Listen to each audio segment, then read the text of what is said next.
Good morning students. So last class में हमने क्या पढ़ा था? We have covered one part of nucleic acids, right? Today we are also going to further study about nucleic acid, which I think it is the second part. Okay. तो अगर हम बात करें न्यूक्लिक एसिड्स की, तो हम लोगों ने पिछले क्लास में उसके basic component structures, what is a nucleoside, what is a nucleotide, like अगर डीएनए का फॉर्म है तो उसको क्या बोलेंगे, आरएनए का फॉर्म है तो उसको क्या बोलेंगे। We have already discussed all these things, ठीक है। हम लोगों ने सारे जितने भी एग्जाम्पल्स के साथ सवाल भी हमने करे, find the odd one and out and all. Today we are going to start the lecture with the topic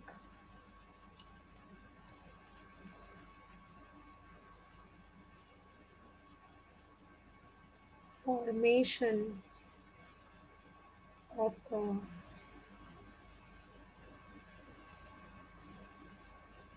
dinucleotide. Formation of what? और डाइन्यूक्लियोटाइड। अब अगर हम बात कर रहे हैं फॉर्मेशन ऑफ अ डाइन्यूक्लियोटाइड की, ठीक है, तो dinucleotide, di is representing this di, but this die is representing the number of nucleotides presenting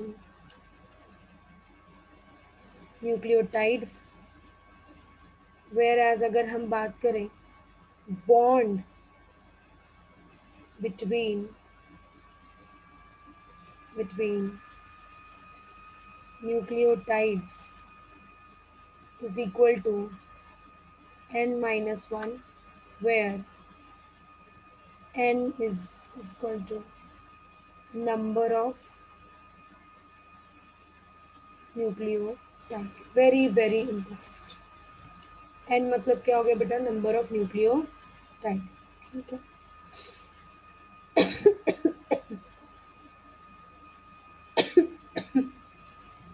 So we say one nucleotide is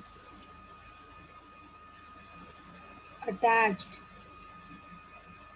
to another nucleotide by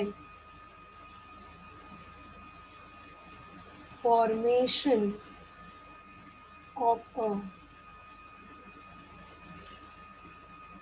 phosphodiester bond। बेटा अगर मैं बात करूँ, सबसे कंसेप्चुअल चीज़ यही है, कौन सा बॉन्ड बन रहा है? Phosphodiester bond. कैसे बन रहा है वो अभी हम देखते हैं। Now you'll see a nucleotide structure.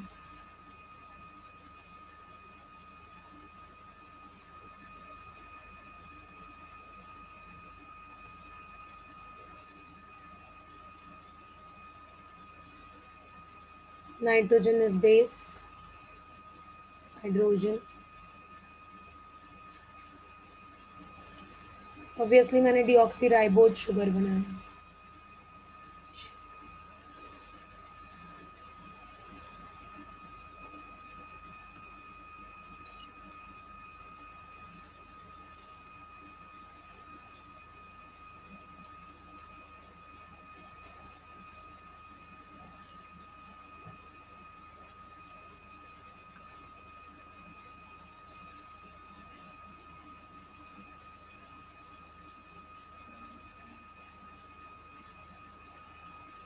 Then again बेटा यहाँ पर अगर हम देखें तो ऑब्वियसली फर्स्ट पोजीशन वाले कार्बन से ही क्या जुड़ेगा? नाइट्रोजन इज बेस, हाइड्रोजन,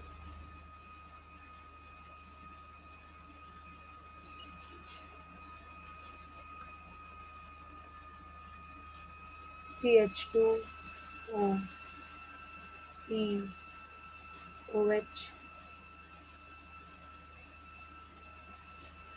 अब एक बारी नंबरिंग भी कर लेते हैं। नंबरिंग बार बार आपको लाइक जितना बार भी आपने मेरे बायोमोलिक्यूल्स के लेक्चर देखे होंगे, हर जगह मैं यही बोलती हूँ कि बेटा नंबरिंग कर लो। नंबरिंग करने से क्या होता है ना कि अगर कभी मान लो कि हमने कोई स्ट्रक्चर बनाया, याद तो ऑब्वियसली इतनी बारी आप प्रैक्टिस करोगे, ड्रॉ करोगे, you will be able to remember. कभी कभी इसमें भी मिस्टेक्स होने के चांसेस हैं, ठीक है। तो इसीलिए इम्पॉर्टेंट है ये चीज़ें रिलेट करना। अब देखो होता क्या है, अगेन ये जो है भाई ये ओ एच है, ओके, फॉस्फोरिक एसिड है, और ये क्या है बेटा, अल्कोहल। तो कहीं भी अगर एसिड और अल्कोहल आएगा तो एस्टर बॉन्ड बनने की टेंडेंसी तो है ही। अगर हम स्ट्रक्चर वाइज देखें तो एस्टर बॉन्ड बनने की टेंडेंसी है। तो अब अगर हम यहाँ पर स्ट्रक्चर्स देखें and if we try to actually analyse this part, हम एनालाइज करें तो होता क्या है,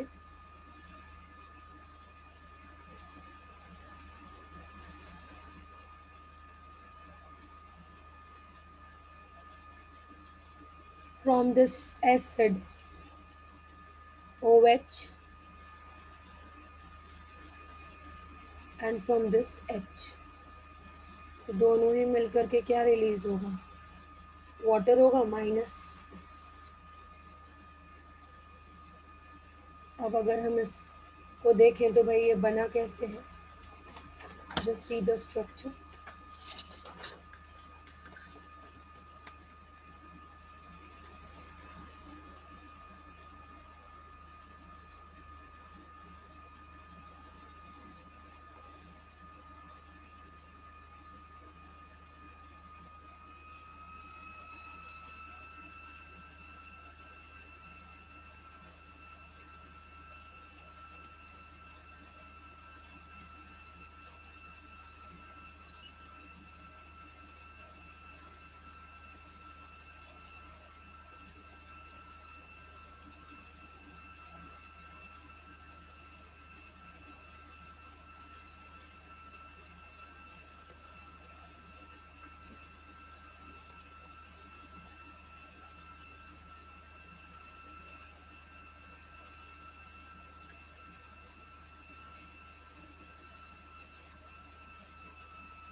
पता नहीं, जब तक आपका डायग्राम क्लियर नहीं होगा ना तो थोड़ा ये लगता रहता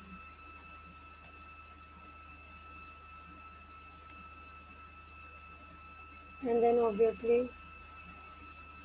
एन टू बेस। तो अब अगर हम वापस से बॉन्ड की बात करें या नंबरिंग की बात करें, first second third fourth fifth, first second third fourth and fifth. अब अगर हम स्ट्रक्चर्स की बात करें बेटा, ठीक है, तो ये तो ऑलरेडी एक एस्टर बॉन्ड था जब न्यूक्लियोटाइड बना। This is the new ester bond, right, and this is only named as phospho di ester bond. क्यों हम बोल रहे हैं डाई एस्टर, बिकॉज ऑलरेडी जब न्यूक्लियोटाइड बनती है तो एक एस्टर बॉन्ड बन चुका होता है, ठीक है। तो that can be also named as phosphomonoester. उसको हम एक और नाम से क्या बोल सकते हैं बच्चे, फॉस्फोमोनो एस्टर। ओके, क्लियर है ये पॉइंट। तो बेसिकली इसीलिए हम ये नंबरिंग करते हैं। अब देखो, जब डाई न्यूक्लियोटाइड है तो एक phosphodiester bond, obviously if n is the number of nucleotide, number of phosphodiester bond is equal to n minus one. Similarly अगर ट्राई न्यूक्लियोटाइड है तो भाई तीन न्यूक्लियोटाइड, तो फॉस्फोडाइएस्टर बॉन्ड कितने होंगे, दो, ठीक है। टेट्रा है तो तीन, like that actually you have to relate to, ठीक है। Very very important. और ग्लाइकोसाइडिक बॉन्ड, मान लो कभी पूछ लिया कि अगर n नंबर ऑफ न्यूक्लियोटाइड है तो ग्लाइकोसिडिक बॉन्ड कितना होगा, तो आपको पता है कि ये जो नाइट्रोजनस बेस जुड़ा हुआ है, it is actually glycosidic bond, right? That's why we have to refer to that. ठीक है, तो जितने न्यूक्लियोटाइड उतना ही ग्लाइकोसाइडिक लिंकेज। ओके, तो हम बोलते हैं कि भाई अगर ऐसे ही, this is the structure of अ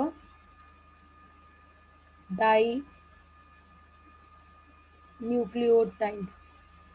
ये किसका स्ट्रक्चर है बेटा? डाई न्यूक्लियोटाइड का। सिमिलरली हम बोलते हैं कि भाई when n number of nucleotides are joined together, a nucleic acid is formed. Very, very important.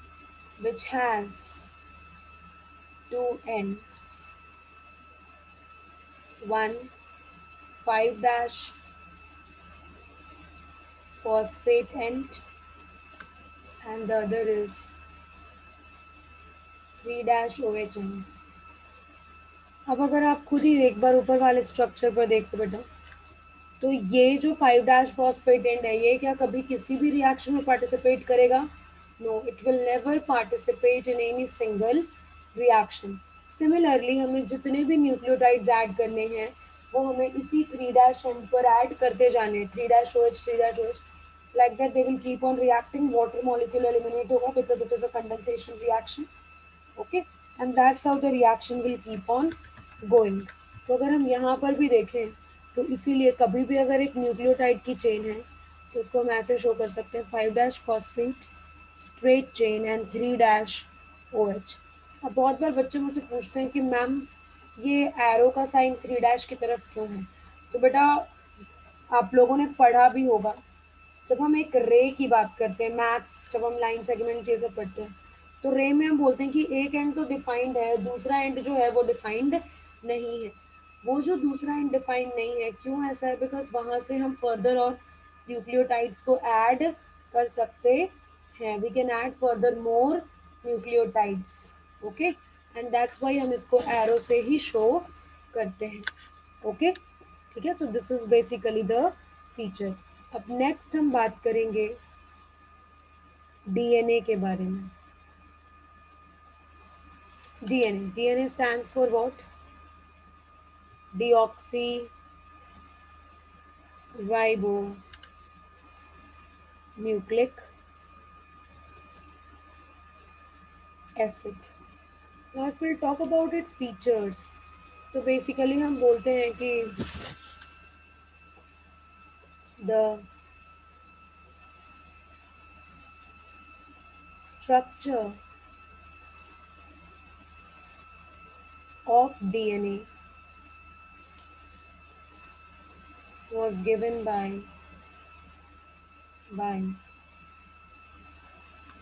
Watson and Crick, which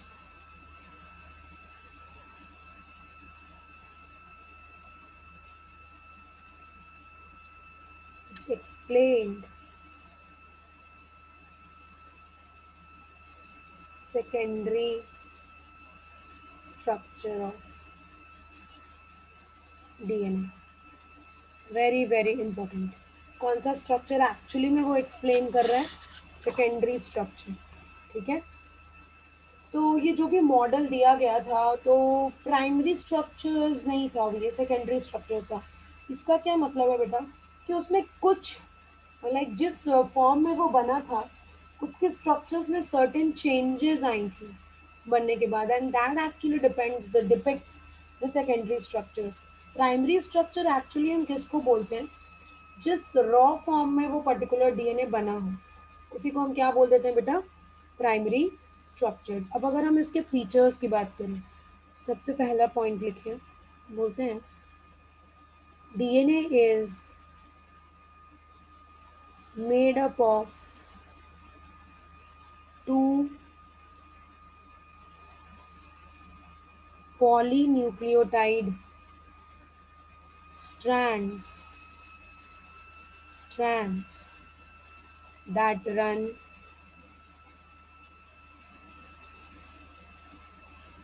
anti-parallel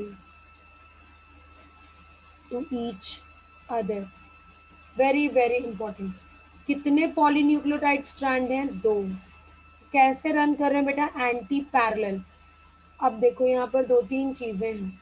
polynucleotide मतलब ऑब्वियसली ये बेटा जो हम लाइन बोल रहे हैं पॉलीन्यूक्लियोटाइड, ये किस चीज को रेफर कर रहा है? It is referring to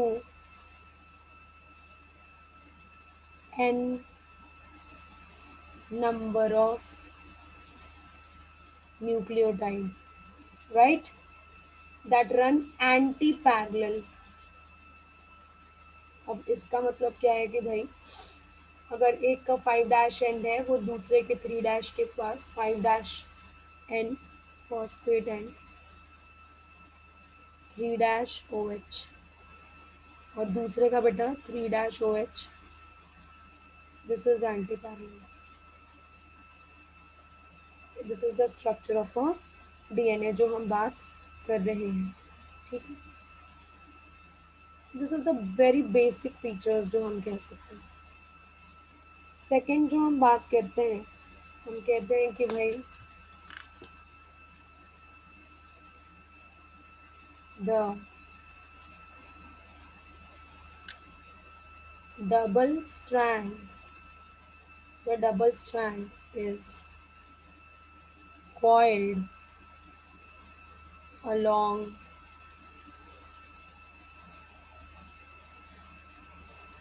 is coiled along a common axis and not upon each other। Very very important. मतलब बेटा दो जो भी दोनों डीएनए हैं जो डबल स्ट्रैंड्स हमें दिख रहे हैं, ऐसा नहीं है कि वो एक दूसरे के ऊपर कॉइल्ड है ना, they are basically coiled along a common axis. एक इमेजिनरी सेंट्रल एक्सिस है जिसके अलोंग वो कॉइल्ड है, ठीक है। when we will study this DNA structures, I'll share the figure and I'll make you understand this, okay। Third point हम बोलते हैं the backbone is formed of sugar and phosphate, whereas the nitrogenous base is present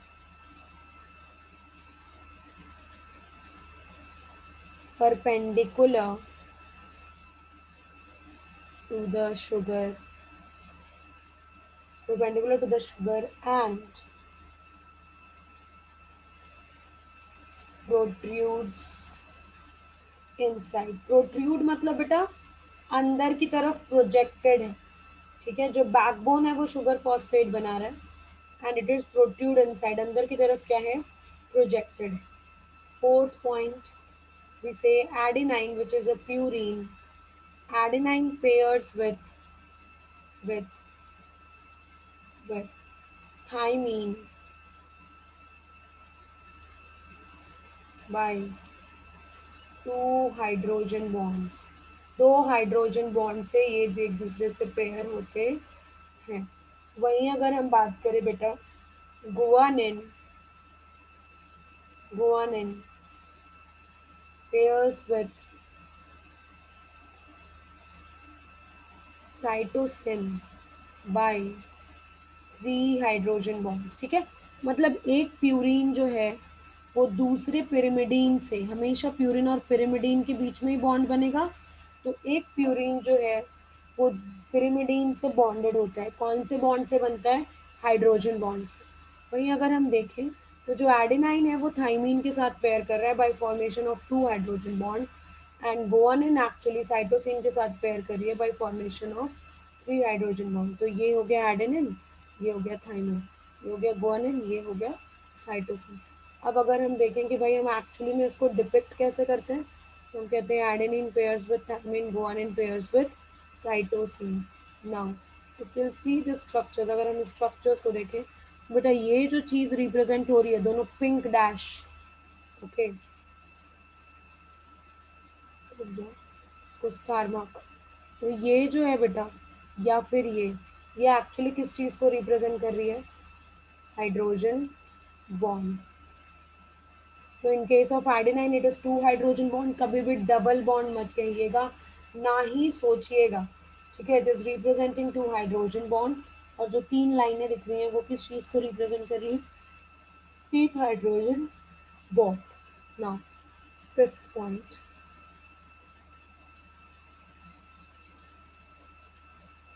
हाँ जी, fifth point अगर हम बात करें तो हम कहते हैं कि भाई, हाँ जी, one complete helical turn is referred to as pitch of DNA। क्या बोल रहे हैं बेटा उसको हम, pitch of DNA in one complete helical turn, 10 base pairs, that is nitrogenous base pair are present। Very very important. अब इसको समझना कैसे है तो सी,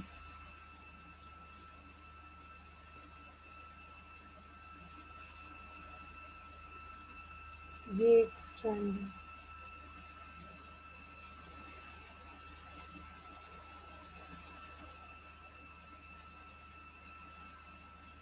ये दूसरा स्ट्रैंड है, ठीक है। Now if we'll see the structures, so this is 5 dash, this is 3 dash, anti-parallel होगा, this is 5 dash and this is 3 dash। आप सबने वेव्स पढ़ा होगा, एक बार उसके बारे में बात करनी ज़रूरी है।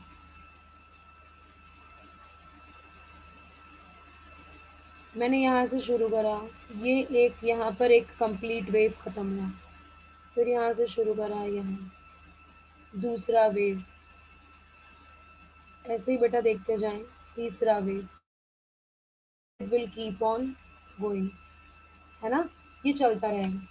तो अगर हम देखें एक वेव से लेकर के, मतलब sorry, I change the colour of the pen.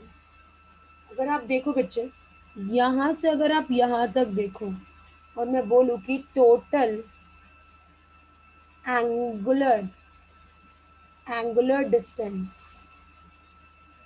या एंगल्स कवर्ड, ये एक कंप्लीट वेव है, वन कंप्लीट वेव, जहाँ पर बेटा अगर हम एंगल की बात करते हैं तो हम कहते हैं कि भाई ये कितना डिग्री कवर कर लिया, 360 डिग्री, और उसके बाद फिर ये रिपीट हो रहा है। तो ऐसा इसलिए भी होता है बिकॉज अगर आप इसको और सिंपली वे में कोऑर्डिनेट्स के बात में मैं करूँ बेटा, मैंने यहाँ से शुरू करा है 90 डिग्री, 180 डिग्री, 270 डिग्री, 360 डिग्री, वापस शुरू, तो मैं जिस पॉइंट पर थी वहीं पर आ गई, टोटल एंगल कितना कवर करा, 360 डिग्री। इस कॉन्सेप्ट को समझना इम्पोर्टेंट है। अब देखो यहाँ सिमिलरली अगर आप देखेंगी तो ये देखोगे तो एक ये फॉर्म है,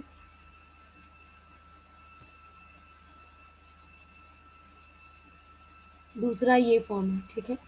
तो भाई एक बात फिर से ये रिपीट हो रहा है, तो ये जो पूरा एक जो जितना मैंने लेबल करा है this particular form, this actually represents the pitch, ये एक्चुअली किस चीज को रिप्रेजेंट कर रहा है बेटा?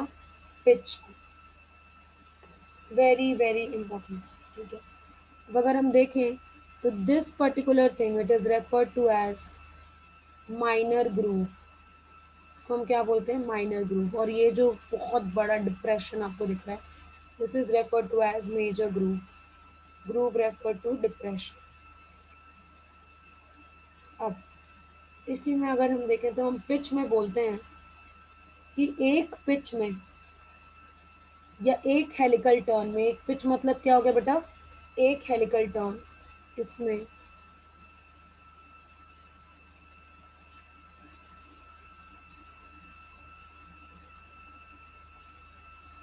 10 नाइट्रोजनस बेस पेयर्स हैं। One pitch is one complete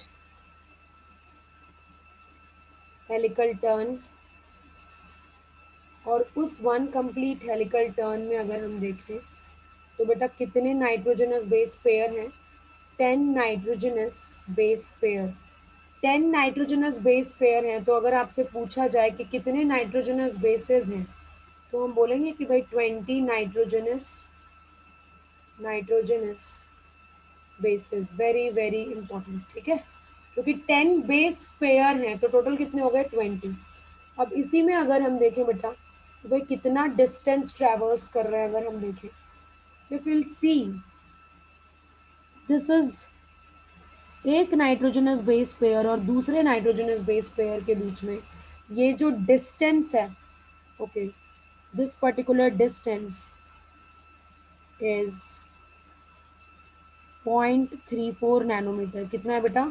0.34 nanometre. और वहीं अगर हम देखें कि यहाँ पर बेटा एंगुलर राइज कितना है, तो एंगुलर राइज है 36 डिग्री सेल्सियस। 36 डिग्री सेल्सियस बोल दिया मैं। कितना एंगुलर राइज बेटा? 36 डिग्री। तो भाई बिटवीन टू नाइट्रोजनस बेसेस अगर हम देखें, अगर हम देखें तो डिस्टेंस इज 0.34, एंगुलर राइज कितना हो गया? तो अगर हम पिच में पूरे देखें जहाँ पर 10 नाइट्रोजनस बेस पेयर है, तो अगर हम पिच में देखें तो कितना होगा बेटा? Obviously fill calculate. तो भाई 0.34 nanometer into 10 which is equal to 3.4 nanometer. अगर इसी को एंगस्ट्रॉम में कन्वर्ट करना पड़े तो इट विल बी 34 एंगस्ट्रॉम। ये तो हो गया टोटल लेंथ की बात हम कर रहे हैं। ठीक है, this refers to what? Length. इतना वो लेंथ कवर करेगा। अगर मैं टोटल एंगुलर राइज पूछूं, अगर बेटा मैं टोटल एंगुलर राइज बोलूं, तो ये कितना होगा? 36 degree into 10 which is equal to 360 degree, which is equal to what? 360 degree. Very very important. ठीक है, मतलब कंजिक्यूटिव अगर हम बेस पेयर की बात कर रहे हैं, कंजिक्यूटिव अगर हम बेस पेयर की बात कर रहे हैं, तो वहाँ जो डिस्टेंस है दैट इज 0.34 नैनोमीटर। और बेटा अगर हम एंगुलर राइज की बात कर रहे हैं तो वो कितना हो गया? 36 डिग्री। Very very important. ठीक है, बहुत ही सिंपल कॉन्सेप्ट है बट इम्पॉर्टेंट है। और ये जितनी भी चीज़ें हम पढ़ रहे हैं कि ये फीचर्स है या वो फीचर्स है, बेटा ये सारे फीचर्स हम बोलते हैं कि जितने भी फीचर्स आपने अभी तक पढ़े, जो भी हमने पॉइंट वाइज डिस्कस करा कि इतना टर्न है, इतना डिस्टेंस है, वो सब हम बोलते हैं कि भाई the above features are of B form of DNA। जो above फीचर्स हैं वो भाई किस फॉर्म ऑफ डीएनए के हैं बेटा? B form of DNA. Very very important. ठीक है, वहीं अगर हम देखें तो हम बोलते हैं अदर फॉर्म्स ऑफ डीएनए। जो भी अदर फॉर्म्स ऑफ डीएनए हैं वो क्या क्या हैं? बहुत सारे। अभी तो बेटा इतने ज़्यादा आ गए कि AB1, AB2 ऐसा ऐसा भी है। बट जो फीचर्स इतने डिटेल में हमने पढ़े, जो वॉटसन एंड क्रिक का मॉडल हमने पढ़ा, वो सब बेसिकली कौन से फीचर, सॉरी कौन से फॉर्म को रिप्रेजेंट कर रहा था? B form. तो ए डीएनए में कितने नाइट्रोजनस बेस पेयर हैं? 11 नाइट्रोजनस बेस पेयर पर टर्न। वहीं अगर हम बी में बात करें तो अभी हमने देखा 10 नाइट्रोजनस बेस पेयर पर टर्न, सी में कितना होता है 9 नाइट्रोजनस बेस पेयर पर टर्न, और डी में 8 नाइट्रोजनस बेस पेयर पर टर्न। Very very important. ठीक है, और इसीलिए ऐसे बताया भी जाता है ताकि आपको याद रखने में आसान हो, है ना। एक डिसेंडिंग ऑर्डर में ही है, which is very easy for you to remember these things. And अगर हम बात करें ये सारे ही, या बी फॉर्म ऑफ डीएनए को भी अगर हम देखें तो हम कहते हैं that right handed coiling coiling is seen in ddna। Okay, वहीं अगर एक और फॉर्म की डीएनए की हम बात करें that is Z DNA. Z DNA it shows left handed coiling, left handed coiling, and 12 nitrogenous base pair is present per turn, या हम बोल सकते हैं बेटा पर हेलिकल टर्न। ठीक है, तो ये थोड़े थोड़े एक्सेप्शंस हैं, इसको ज़रूर याद रखिएगा। ये जेड डीएनए, इसको ज़रूर याद रखिएगा बिकॉज एग्जाम में वैसे तो बहुत सारे डीएनए हैं, ठीक है, अल्फ़ाबेट्स भी बार बार अब रिपीटिशन उसमें भी तो चल रही है, बट ध्यान रखना है आपने कि जो जेड फॉर्म ऑफ डीएनए है, क्योंकि ये सवाल में पूछा जा सकता है, that it shows left-handed coiling. Okay. Now next we are going to study about a rule that is named as Chargaff rule. ठीक है, एक साइंटिस्ट थे हमारे, he was named as Irwin Chargaff। Irwin चारगाफ, बहुत लोग शारगैफ भी बोलते हैं। तो Irwin चारगाफ gave certain rules for double stranded DNA। Double stranded DNA को हम डीएस डीएनए भी लिख सकते हैं, डबल स्ट्रैंडेड। ठीक है, और अगर मान लो कहीं सिंगल स्ट्रैंडेड हो तो स्मॉलेस्ट लिखो। अब ये रूल क्या क्या थे, द वेरी फर्स्ट कहते हैं कि भाई amount of purine is equal to amount of pyrimidine. Important बेटा, क्योंकि जितना प्यूरिन होगा उतना ही तो पिरिमिडीन होगा, बिकॉज दोनों ने एक दूसरे से बॉन्ड करना है। तो हम क्या बोलते हैं भाई, A plus G is equal to T plus C. आप खुद सोचिए, adenine pairs with thymine equal होगा गुआनिन पेयर्स विथ साइटोसिन, ये भी हमेशा इक्वल होगा। सेकेंड पॉइंट बोल रहा है कि भाई adenine pairs with thymine by 2 hydrogen bond, इसको हम शो करते हैं लाइक दिस। वहीं अगर हम देखें, हम कहते हैं guanine pairs with cytosine by 3 hydrogen bond like this। Very very important। Okay, third that is a bit conceptual, जिसमें हम बोलते भी हैं कि बेटा कि ratio of adenine plus thymine by guanine plus cytosine is constant for a given species. It is constant for a given species. और अगर हम इस रेशियो की बात करें तो हम बोलते हैं ये ratio can be either greater than 1 और this ratio is less than 1।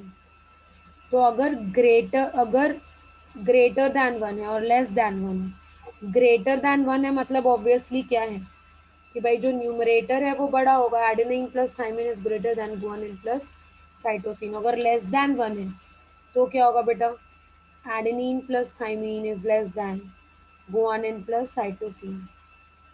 बोला जाता है कि विच इज़ बेटर, तो ऑब्वियसली अगर आप देखें जहाँ रेशियो लेस देन वन है वहाँ पर ऑब्वियसली वैल्यूज़ वन से छोटी आएंगी, ठीक है। तो अगर हम देखें वहाँ पर वी से वी रेफर टू दैट कि यहाँ पर हम कहते हैं कि भाई this particular condition where ratio is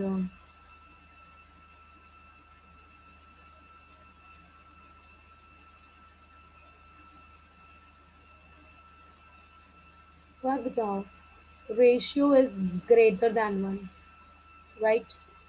so I think I have just written opposite, I think यहाँ देखो, if the ratio is less than 1, तो adenine plus thymine is less than guanine, ratio is greater than 1, तो obviously ये greater होगा। तो अब अगर हम देखें कि दोनों में से stable कौन सा है, तो हम बोलते हैं when the ratio is less than 1, this particular condition depict more stable state। ऐसा क्यों? बिकॉज हम कहते हैं कि भाई as as guanine and cytosine content is more, so it is it is it is seen that in order to break three hydrogen bond, energy needed needed is more, very very important, ठीक है, very very important।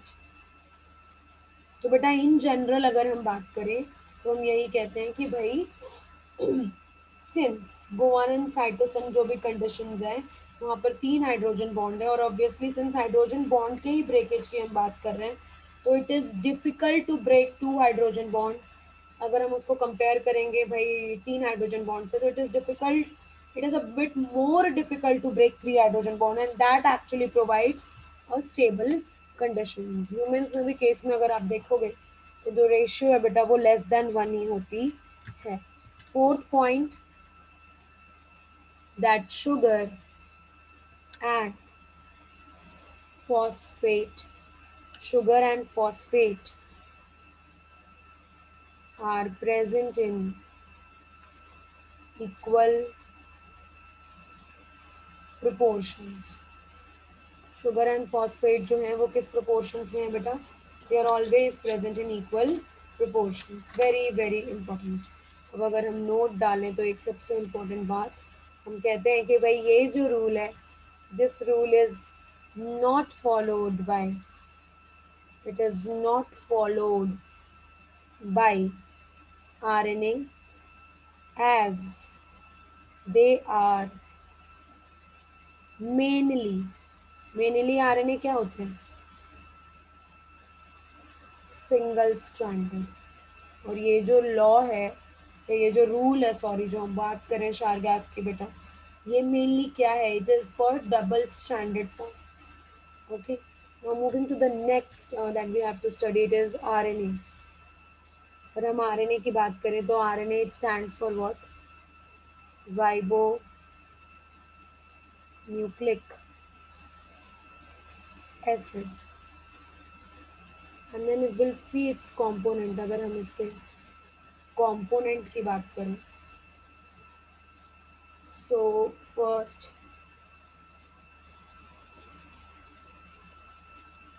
Pentose sugar, ribose, nitrogenous base,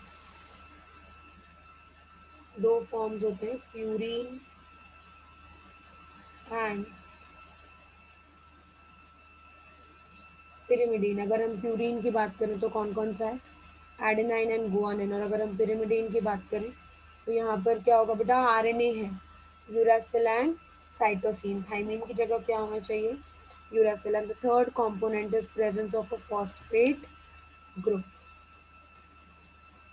phosphate group इसीलिए बोला जाता है कि कौन सा ऐसा फॉर्म है जो दोनों में ही कॉमन है, डीएनए और आरएनए में, मतलब जिसमें एक्चुअली आपको कोई वो डिफरेंस नहीं दिखेगा, दैट इज फॉस्फेट। तो अगर हम आरएनए की बात करें तो हम कहते हैं कि भाई मेनली कितने टाइप्स के आरएनए होते हैं बेटा, 3 टाइप्स के आरएनए होते हैं। ठीक है, कौन कौन सा? The very first is messenger RNA, जिसको हम एम आरएनए,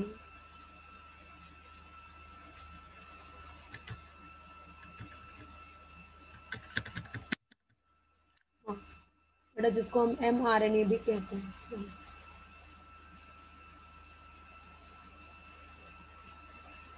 मैसेंजर आरएनए, जिसको बेटा हम शॉर्ट फॉर्म में एम आर एन ए भी कहते हैं। ठीक है, now second, ribosomal R N A. ठीक है, जिसको बेटा हम आर आर एन ए भी कहते हैं। एंड थर्ड,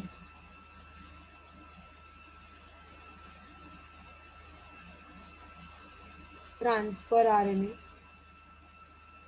जिसको हम बेटा पी आर एन ए भी कहते हैं। Even it is also named as soluble RNA, because ये आरएनए में, सॉरी, साइटोप्लाज्म में सोल्यूबल होता है। अब देखो, जो मैसेंजर आरएनए है, अगर हम इसकी बात करें, जो भी मैसेंजर आरएनए है, वी टॉक अबाउट इट, तो हम कहते हैं कि भाई messenger RNA it codes for protein synthesis. जो भी बॉडी में प्रोटीन बन रही है उसके सिंथेसिस के लिए ये कोड करता है। कितना बनाता है ये? It forms 5% of total cellular RNA. मतलब जितने भी हमारे सेल में आरएनए है उसका 5% ये बनाता है। राइबोसोमल आरएनए की अगर हम बात करें तो हम कहते हैं कोड्स फॉर राइबोसोमल प्रोटीन्स। इसके लिए ये कोड कर रहा है बेटा, राइबोसोमल प्रोटीन्स के लिए। एंड नेक्स्ट हम कहते हैं it forms 80% of total cellular RNA. 80% मतलब ऑब्वियसली मोस्ट अबंडेंट फॉर्म की अगर हम बात करें तो ये जो है ये क्या है बेटा, it is most abundant form, है ना। It is what, it is most abundant form. Next अगर हम ट्रांसफ़र आरएनए या सोल्यूबल आरएनए की बात करें तो हम बोलते हैं कि भाई brings amino acid, amino acid present in cytoplasm for formation of proteins। और ये कितना बनाता है? 10 to 15% of total cellular RNA. ठीक है, तो अगर हम मोस्ट अबंडेंट की बात करें, मोस्ट अबंडेंट तो क्लियर ही है कि it is ribosomal RNA. Okay, and then will see transfer RNA, it is 10 to 15%, जो एक्चुअली भाई अमाइनो एसिड ताकि प्रोटीन बने उसमें काम रीड कर रहा है वो मैसेंजर आरएनए को। और messenger RNA it contains a coding for the formation of what protein synthesis. इसके बारे में डिटेल में जब आप स्टैंडर्ड 12th में पढ़ते हो मॉलिक्यूलर बायोलॉजी, वहाँ पर डिटेल में ये पोर्शन सब कवर होते हैं। अभी ये बस बेसिक आइडिया है कि हाँ भाई, हमारे अगर सेल की बात करें तो वहाँ 3 टाइप के आरएनए हैं, messenger, ribosomal and transfer RNA. अब एक दो सवाल कर लेते हैं। ठीक है, जैसे आपको क्वेश्चंस दिखेंगे अभी कहीं भी, तो ये बहुत ही फेवरेट क्वेश्चन है। क्वेश्चन है, if the percentage of adenine is 13.5% in double-stranded DNA. What is the percentage of guanine? अब बेटा अगर मैं इसको सॉल्व करूं तो आप खुद सोचो, हम बोलते हैं कि भाई अगर एडेनाइन 13.5% है तो बेटा obviously adenine will pairs with what, किसके साथ ये पेयर करता है? विथ थाइमीन, है ना? सो अकॉर्डिंगली हम कह सकते हैं this implies that thymine is also equal to 13.5%। तो अगर हम एडेनाइन प्लस थाइमीन कर दें तो ये दोनों कितना परसेंटेज टोटल है, तो हम बोल सकते हैं दे फॉर्म 27% ऑफ टोटल। 13.5 और 13.5 को ऐड कीजिए, 27% ऑफ टोटल नाइट्रोजनस बेस पे। अब क्या हो गया, अब कितना बचा, तो देयरफॉर अगर हम गुआनिन एंड साइटोसिन को देखें तो वो कितना हो जाएगा बेटा, 100 माइनस 27%। ठीक है, तो ये कितना आ जाएगा बेटा, 73% आएगा। अब अगर इसी में हम देखें बेटा कि गुआनिन कितना है, तो मैं लिख सकती हूँ 73% बाई 2, क्योंकि obviously guanine pairs with that, तो it will come out to be 36.5%। और जनरली आपको ऐसे ही सवाल मिलेंगे कहीं भी अगर आप सॉल्व कर रहे हैं questions, you will get question like this. ठीक है, कभी कभी वो इमेजिनरी फॉर्म में कुछ भी लिख सकते हैं। दूसरा जो सवाल बहुत ही कॉमन होता है बेटा वो डिस्टेंस पर होता है कि नाइट्रोजनस बेस पेयर के बीच में क्या डिस्टेंस है and all. That is also very conceptual thing, इसीलिए बच्चे को बोला जाता है कि जो स्टैंडर्ड डेटा है कितना एंगुलर राइज हो रहा है पर nitrogenous base pair, that is 0.36 degree Celsius, 0.36 degree. Then distance जो है वो है 3.4 नैनोमीटर। एंगस्ट्रॉम में देखेंगे तो, सॉरी, डिस्टेंस नैनोमीटर में देखेंगे तो 0.34 नैनोमीटर, एंगस्ट्रॉम में देखेंगे तो 3.4 नैनोमीटर। तो ये सारी चीज़ें हैं जो आपको ध्यान रखनी है। ओके, तो अगर हम यहाँ गुआनिन का कॉन्सेंट्रेशन देखें तो उसका परसेंटेज कॉन्सेंट्रेशन देखें, it will be what, 36.5%। Very very important. ठीक है, so that's how actually you have to solve the questions. ऐसे कहीं भी क्वेश्चन आए you have to solve it in this manner. Okay, ठीक है। तो यहीं पर आज हम खत्म करते हैं न्यूक्लिक एसिड्स को। अब नेक्स्ट क्लास से हम अमाइनो एसिड्स शुरू करेंगे and then will move on to proteins. Okay, ठीक है बेटा।